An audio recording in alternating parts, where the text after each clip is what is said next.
Hello les amis, j'espère que vous allez bien. Là on démarre la vidéo un petit peu bizarrement. Je sais qu'on avait prévu normalement de changer les caches sur le moteur, les couvre-culasses, mais on va changer les plans en fait. C'est-à-dire qu'on a rencontré un petit problème avec la voiture. Alors là, on a prévu justement le plateau pour la transporter. Parce que là ouais, on avait prévu de remplacer normalement les caches, faire le rodage du pont et tout ce qui s'ensuit. Mais sauf que ça s'est pas passé comme prévu en fait. Pour vous expliquer un petit peu ce qui s'est passé, j'ai commencé à vouloir faire tourner la voiture pour regarder pourquoi les ventilateurs ne déclenchaient pas. Donc du coup je démarre la voiture, le moteur finit par se lancer tant bien que mal parce que j'avais besoin d'une deuxième batterie pour la démarrer. À mon avis je pense que ma batterie est soit à plat ou que l'alternateur est peut-être naze. J'ai démarré, donc la voiture tournait très bien, il n'y avait pas de souci. Sauf qu'à un moment, au bout de 15-20 secondes, j'ai entendu mais un bruit bizarre, genre, enfin je sais pas si t'arrives un petit peu à voir le bruit, mais c'est un peu un bruit entre quelque chose qui gicle, quelque chose qui siffle, et en fait, il s'avère que, comme on peut le voir, voilà, avec toutes les traces, toutes les gouttes, surtout avec tout ce qui est là, tout le long, et en fait je pense que j'ai une d'urite en dessous qui a claqué, qui a lâché. Du coup, la S14 va partir d'ici. Donc écoutez les amis, sans plus attendre, on sort la voiture, on la charge, on se retrouve tout de suite après.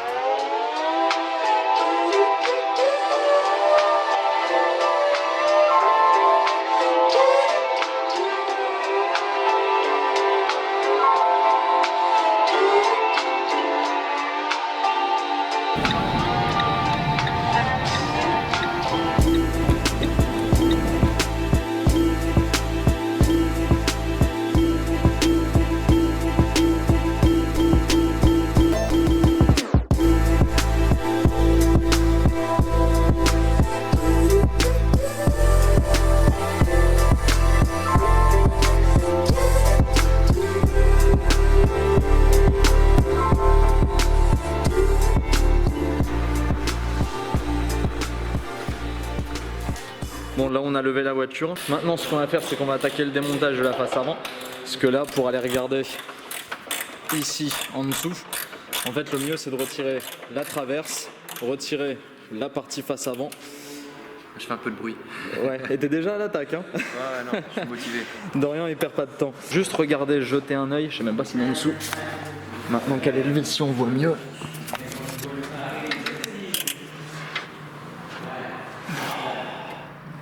Mais ouais, c'est ici qu'il y a quelque chose qui a lâché. Mais alors quoi? Pour moi je suis quasiment... Je parierais sur une lurite. Mais bon, justement on va démonter, sortir tout ça. On va voir d'où est-ce que ça vient, mais... En tout cas ce qui est sûr c'est que ça en a foutu de partout. Après comme je disais, vaut mieux que ça m'arrive quand je suis à l'arrêt et que le moteur est en train de tourner au ralenti que pendant une manche en pleine session justement où là t'es fond de gaz, t'es en train de taper l'érupteur et tu perds de l'huile et là tu déjauges et là tu casses le moteur. On est d'accord, il a pas assez vécu pour dire de mourir maintenant. Il y a encore une longue vie devant lui. En tout cas on va faire en sorte qu'il y ait encore une longue vie devant lui. À première vue, au final, il y aura peut-être même pas besoin de démonter plus que ça. En regardant en fait ici en dessous, je me suis aperçu en voulant desserrer la durite qu'en fait c'était même pas serré. Enfin pas serré. Soit c'était serré et ça s'est desserré, ça a sauté, ou alors c'était juste pas serré et c'était juste qu'il y avait trop de pression et que du coup ça s'est échappé quoi. Mais si c'est ça ce que je vais faire, c'est que je vais juste peut-être essayer de le desserrer d'ici et voir si je peux le serrer d'ici. À mon avis ça va peut-être être un peu compliqué, ou alors à moins de tirer complètement la durite et venir avec une douille, avec une rallonge d'ici pour le serrer. Si c'est que ça franchement, ça va. Ensuite on verra encore pour les problèmes d'alternateur, pour les problèmes de branchement aussi des ventilateurs. Mais déjà ça veut dire qu'il n'y a pas forcément de sertissage ou de durite à refaire, ça veut dire que j'ai juste à le resserrer et ça devrait être bon. Par contre cette fois-ci, le serrer, vraiment le serrer fort. Parce que là c'est le problème quand on démonte et qu'on remonte une voiture comme ça, c'est que il y a toujours un ou deux trucs qui manquent de serrage. Et d'ailleurs, je pense même que la prochaine fois, quand on reviendra avec François, je pense qu'on prendra le temps de vérifier tous les serrages de la voiture, venir pointer avec des marqueurs blancs chaque vis pour être sûr que rien ne se dessert quand on roule, au premier coup d'œil qu'on puisse le voir. Mais il ne faut plus qu'il y ait de problèmes de desserrage comme ça à la con, c'est des pannes trop bêtes, beaucoup trop bêtes. Hop, voilà, là on a tiré, comme on peut le voir, les deux durites. Donc là maintenant on a la modine avec les deux têtes qui sont là qu'il va falloir resserrer. Alors je vais commencer par les enlever parce qu'en fait on va dégraisser un petit peu ça et Rémi m'a donné petit truc évident qui va nous être utile, la Loctite. Normalement avec ça devrait plus desserrer justement. C'est de la Loctite spéciale filet donc ça devrait le faire. Parce que c'est pas le bon bail d'avoir une durite d'huile qui se fait la malle sur une sortie.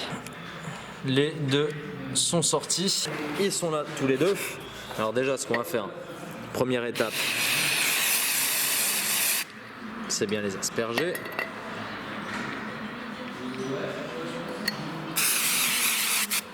Hop. Les laisser sécher. Et ensuite, on va mettre la Loctite juste avant de les remonter. Après, je remets les durites, normalement pour le circuit d'huile. Du coup, cette fois-ci, j'espère, ce sera bon. En tout cas, je sais pas vous, mais moi, ça me fait plaisir de voir ce genre de caisse. Là, on a je ne sais pas quoi. Une Simca, d'accord. Donc là, on a une Simca dans son jus. Magnifique. C'est quoi ça par contre la deuxième là?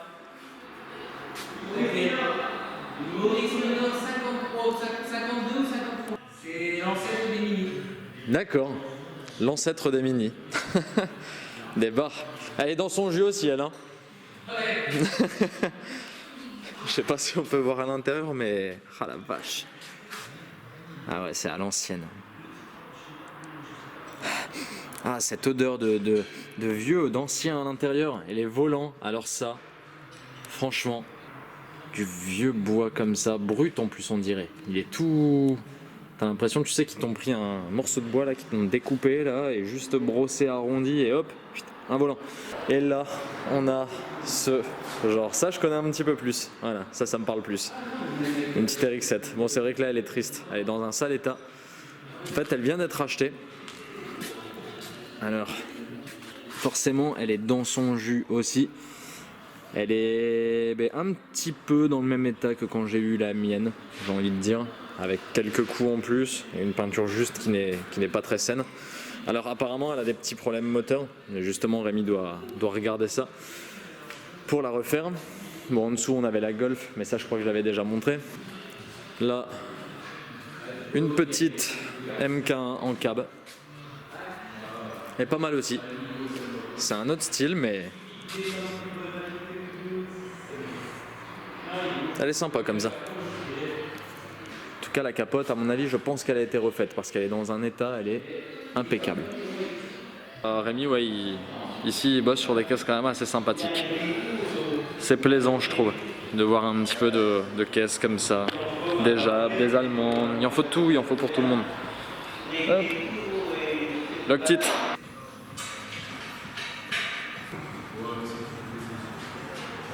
Et maintenant que ça c'est fait, plus qu'à remonter. Les durites ont été remontées, ça c'est fait. On a remis la voiture sur ses roues. Dorian qui est à l'intérieur. Ça va, on se sent bien dedans? On s'y croirait, il manquerait plus qu'un bruit de moteur qui tourne. Il manquerait plus que ça, ouais, ce serait bien. Ce serait bien qu'ils se mettent à tourner. En tout cas, on va faire le niveau d'huile, essayer de lancer et j'espère que ça démarrera déjà de 1. De 2, j'espère que ça ne fuira pas, surtout. Ça va venir, ça va venir.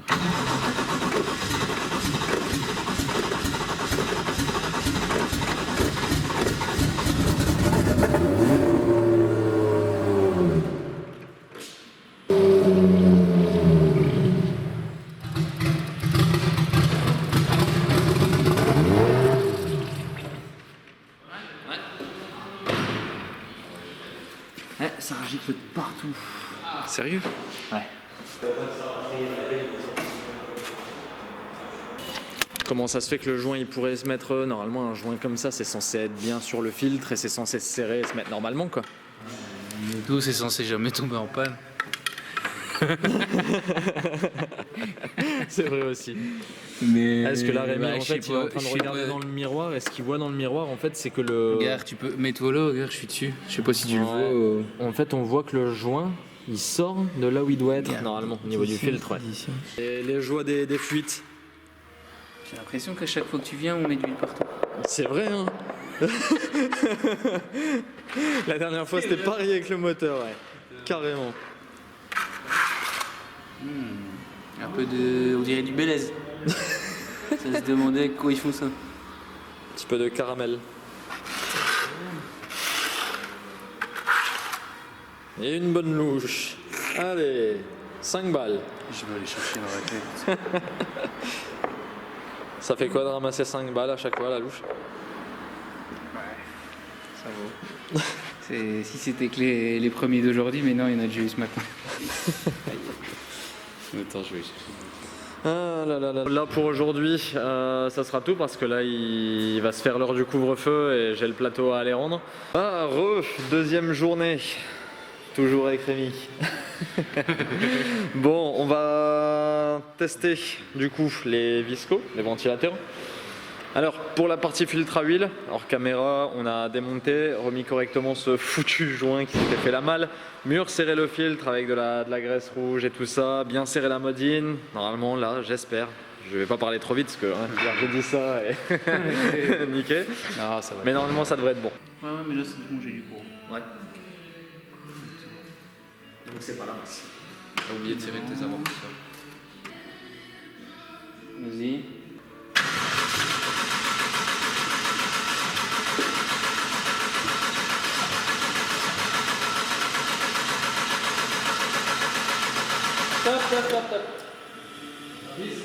Ouais. Ah, c'est le filtre. Et ce qui est bizarre, c'est que on dirait qu'il retient trop de pression dans la modine. Bon, bah du coup, résultat, on a une totale, je pense. Résultat, c'est de la merde, exactement. Ouais, bah, c'est un peu similaire à l'Audi que j'avais en fait. Il y a tout qui lâche, les pièces les unes après les autres, tu vois. Ah, donc là, verdict, on a un filtre à huile pourri qu'il va falloir changer alors qu'il est neuf, le joint neuf. Ah, les pétés. Voilà.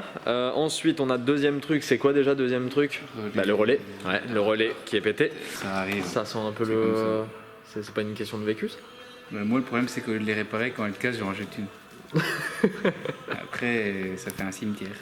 Ouais, après, t'as 10 caisses qui s'entassent. C'est 10 ça, caisses le qui ont problème. connu la même histoire. Elles fonctionnaient jusqu'à ce qu'elles ne fonctionnent plus et qu'elles soient remplacées. Et c'est toujours le même. Hein. Avant, elle allait bien. Hein. Après, elle va plus. En général, quand quelque chose tombe en panne, c'est qu'avant il fonctionnait. En C'est général. Ça, c'est une commande en express. Bon, on va chercher ce filtre. Magnifique. Beau filtre à huile. Fraîchement récupéré. Bon, du coup, on va en profiter. Ah, tu m'avais dit qu'il était là-bas. Ouais. En gros, voilà. Comme je disais, comparé à un filtre à huile d'origine, là, en fait, comme on peut le voir, on a juste un tout petit joint. Donc, il est vraiment, si on arrive à le sortir. Ah, là, bizarrement, il va pas vouloir sortir, tu sais. Hop. Là, on a un joint qui est vraiment petit, qui est pas super épais, super large. Là, par contre, on a vraiment un joint, mais super épais, super large. Et pour le coup, il fait tout le tour. Et pour le coup, j'ai même l'impression qu'il est collé, celui-là, comparé à lui qui se détache tout seul. Donc, ce qu'on va faire, hop, trempe un petit peu le doigt dans l'huile. Hop, un petit peu sur le tour. Hop. On va le remettre en place. En espérant que cette fois-ci, il tienne.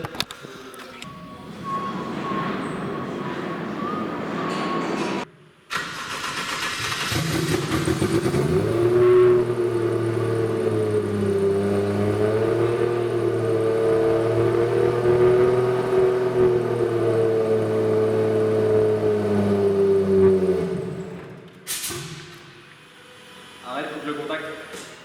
En fait, je pense que là, si c'est à cause de l'alternateur et de la batterie, là, je pense qu'elle. Moi, Non, parce qu'elle tournait sur le booster. Ouais, c'est pour ça.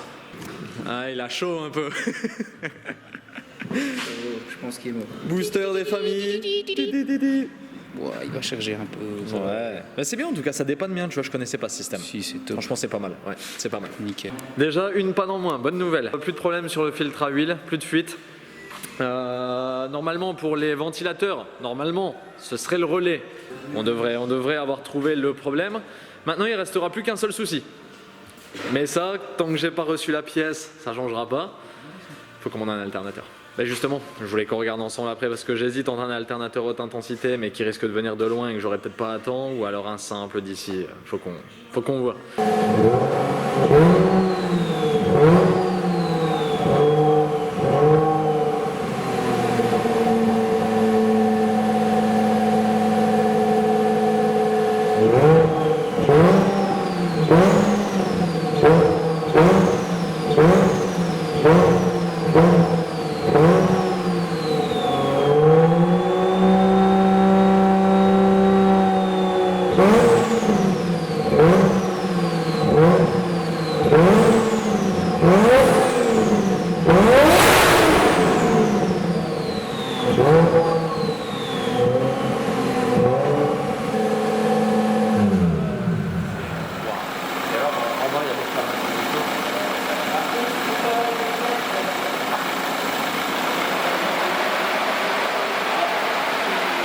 Bon ben voilà, on a rangé la voiture, elle est à sa place pour dormir. Alors, déjà première chose qui fait plaisir, on l'a entendu tourner, on a entendu érupteur, elle a la pression d'huile et il n'y a plus de fuite. Donc là on peut voir que comparé à tout à l'heure quand ça crachait de partout, là on n'a plus rien, plus un pet d'huile. Donc un relais pour les ventilateurs, le filtre à huile qui a été remplacé, plus de fuite d'huile. Et dernier problème qu'on a toujours par contre, c'est l'alternateur. On attend une réponse pour savoir si on va le trouver facilement ou non. Sinon, on va peut-être falloir le commander à l'étranger. Ça risque de mettre beaucoup de temps à arriver. Donc bon, pour l'instant, on est encore un peu incertain. Donc encore un petit peu de stress avant la fin. Maintenant, ce qu'on sait, en tout cas, c'est qu'elle tourne. C'est étanche. Et c'est déjà important. Donc la prochaine fois, ce qu'on fera certainement, si jamais on n'a pas reçu l'alternateur, ça sera changer les couvre-culasses, du coup, cette fois-ci, voire pour des caches, voire 2-3 trucs. On aura aussi, comme j'avais dit, le rodage du pont à faire pour les soudures, la visserie à remonter, parce que j'ai reçu la visserie neuve. Donc ouais, la prochaine fois, il y aura encore pas mal de boulot. Mais en tout cas, déjà, on a progressé sur les pannes. Putain, mais qu'est-ce qu'elle est magnifique en tout cas. C'est vraiment une caisse, je me lasse pas de la regarder. Et encore, là elle est pas trop dans un super état. Il y a des coups un petit peu à gauche à droite, elle est pas dans son meilleur jour. D'ailleurs ça quand ça va changer, ça va être juste terrible. Mais ouais, bientôt j'espère. En tout cas, merci hein. Parce que du coup on avance, on progresse. Donc bah du coup, les potos, sur ce, n'oubliez pas, laissez un commentaire.